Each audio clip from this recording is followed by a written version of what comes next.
राधे राधे गुरुजी। हाँ। मेरा एक प्रश्न है, मैं बचपन से देखती आ रही हूँ, जो लोग नियम धर्म कर्म से मन से बहुत भक्ति करते हैं उनके जीवन में बहुत कष्ट है। सबके जीवन में कष्ट है जो भी भक्ति करते हैं। मैं भी ठाकुर जी को मानती हूँ, उनके इर्द गिर्द ही मेरे विचार रहते हैं, लेकिन इतने नियम मैं नहीं पालन कर सकती हूँ। जो थोड़ा होता है वो मैं करती हूँ, लेकिन जो ज़्यादा नियम पालन करते हैं इतना कष्ट में रहते हैं, फिर भी उनके साथ तर बतर उल्टा होता ही जाता है। तो कहते हैं कि ये सब कर्मों का खेल है, उनके कर्म है, जैसे वो कभी कुछ पिछले जन्म में किया होगा, कभी इस जन्म में किया होगा, उनका फल है उनका दुख। लेकिन मेरे को ये समझ नहीं आता कि जब कर्म करके फल लेना है, कर्म करके फल लेना है, तो वो भक्ति का उसमें क्या योगदान है, वही मेरे को। और जब भगवान कहते हैं कि मेरी आप भक्ति करोगे तो मैं हर चीज़ से आपको मुक्त कर दूंगा, आपके लिए जीवन आसान कर दूंगा, तो फिर कर्म का दोष कैसे लगेगा, मुझे वो समझ नहीं आता। वाह, सुंदर प्रश्न है, इसलिए ताली बजाओ। सब बैठो आप लोग। अच्छे प्रश्न पूछने चाहिए ऐसे जैसे इन्होंने पूछा। सब बैठो, पहले अगल बगल की बहनें सब बिठाओ। सुनो, इन्होंने पूछा है कि जब कर्म का ही फल भोगना है तो फिर भक्ति करने की क्या जरूरत है। सिंपल ये है। क्यों, सही है? अर्जुन भक्त थे कि नहीं? माइक ले लो, आगे पीछे की मैया बैठ जाओ। अर्जुन भक्त थे कि नहीं? थे ना। लेकिन अर्जुन को भी 12 वर्ष का वनवास जाना पड़ा। 12 साल तक जंगल में रहना कोई सरल काम तो नहीं है। 1 साल अज्ञातवास जंगल में रहना, किसी के दास दासी बन के रहना सरल काम तो नहीं है। जबकि अर्जुन जैसा भक्त कौन होगा? फिर भी उन्हें कष्ट उठाना पड़ा। भगवान राम तो स्वयं भगवान थे, 14 साल का कष्ट। माता सीता तो साक्षात लक्ष्मी थी, फिर भी दर दर की ठोकर जंगल में लकड़ियां काट काट के बच्चों का लव कुश का लालन पालन किया। इसी प्रकार अब आप कहते हैं कि जब हम भक्ति करें तो फिर कर्म ही का फल भोगना है, तो भक्ति का अर्थ क्या? बात ऐसी है बेटा कि कर्म तो अपनी जगह है, कर्म तो हमें भोगनी है, हमें भी भोगना है, आपको भी भोगना है। भक्ति सिर्फ इसलिए की जाती है, इसलिए नहीं की जाती कि भगवान हमें पैसे वाला बना दें, भगवान हमें धन धान्य से भर दें, घर में सब कुछ हो। भक्ति का मतलब पैसा पाना नहीं, भगवान से बेटा बेटी मांगना नहीं। अरे भगवान की भक्ति आपको जो देगी, कोई कर्म में इतनी ताकत नहीं है कि आपको वो दे सके। अब उदाहरण से समझो, विभीषण को लंका का राजा बना दिया, क्या विभीषण का कोई ऐसा कर्म उसे राजा बना सकता था? कर्म अच्छे करता था फिर भी लातें खाता था, रावण लात मार के निकालता था, उसके कर्म का भी उसे दंड मिला।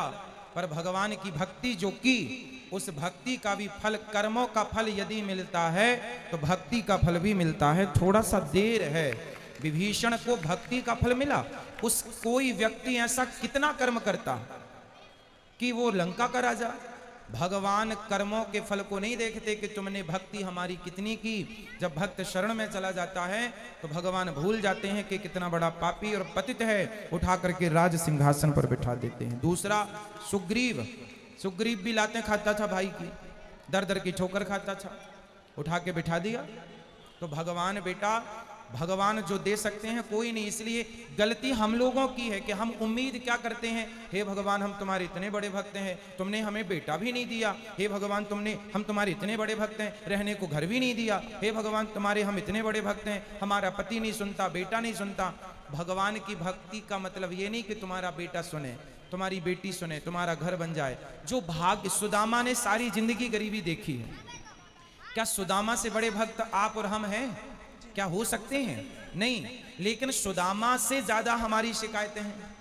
सुदामा की तो एक भी नहीं थी, सारी जिंदगी भीख मांगकर गुजारा किया, सारी जिंदगी भगवान की भक्ति की, और मांगने नहीं गए, 4 मुट्ठी चावल अपनी हैसियत के अनुसार देने गए।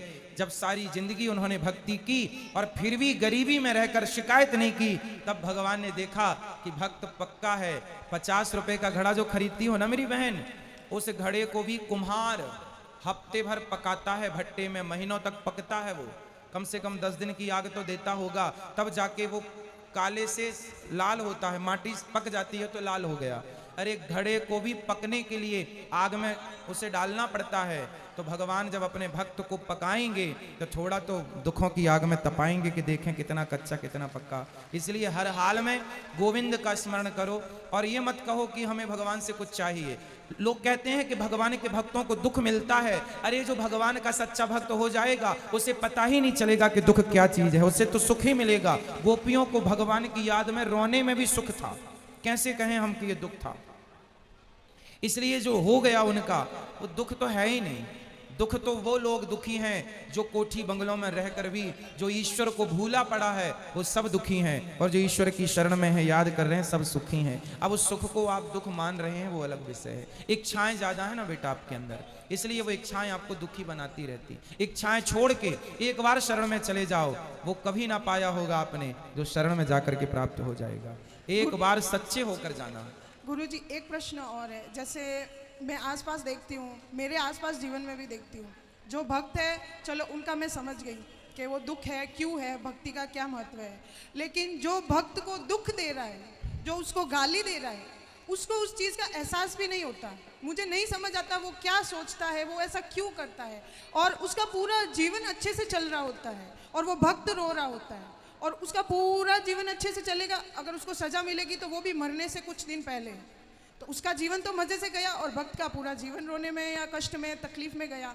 तो फिर उसका भक्ति न करना या करना उसमें क्या उसमें अंतर हो गया। फिर वो तो दुख दे के मजे कर रहा है, अंत में 4 दिन भुगत लिया और फिर चल लिया।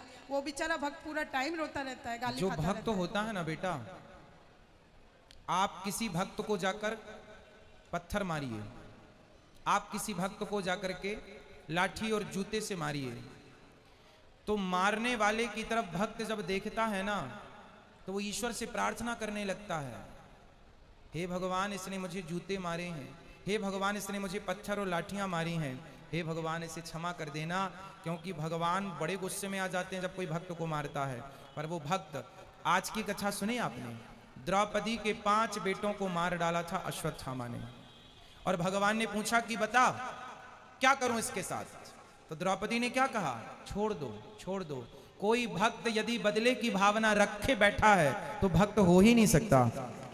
भक्त तो ये चाहता है कि इसने गलती की है पर भगवान इस पर क्षमा करना, और भगवान क्षमा करते नहीं है। विभीषण को लात मारा रावण ने, मारा लात मारा भगवान ने, भगवान को भक्त को भगवान ने कहा रावण तुमने मेरी छाती में लात मारे होते ना मैं तुम्हें माफ कर देता, तुमने भक्त को मारा है इसलिए माफ नहीं सर्वनाश करूंगा, कर दिया।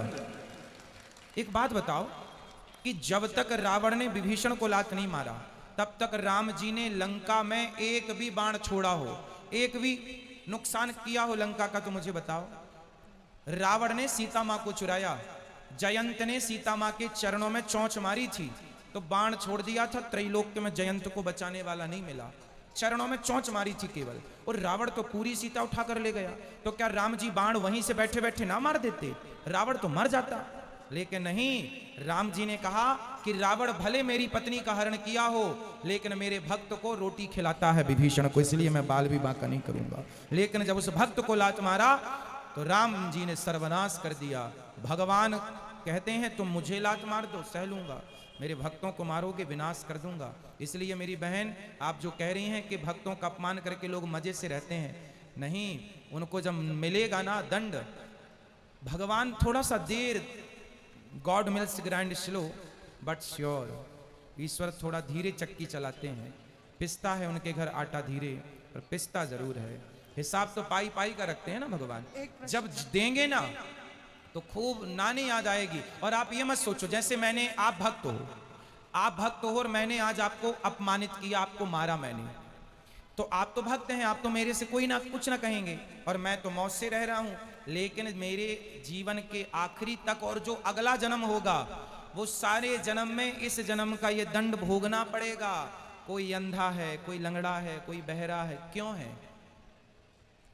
किसी जन्म का तो हिसाब चुक रहा है ये।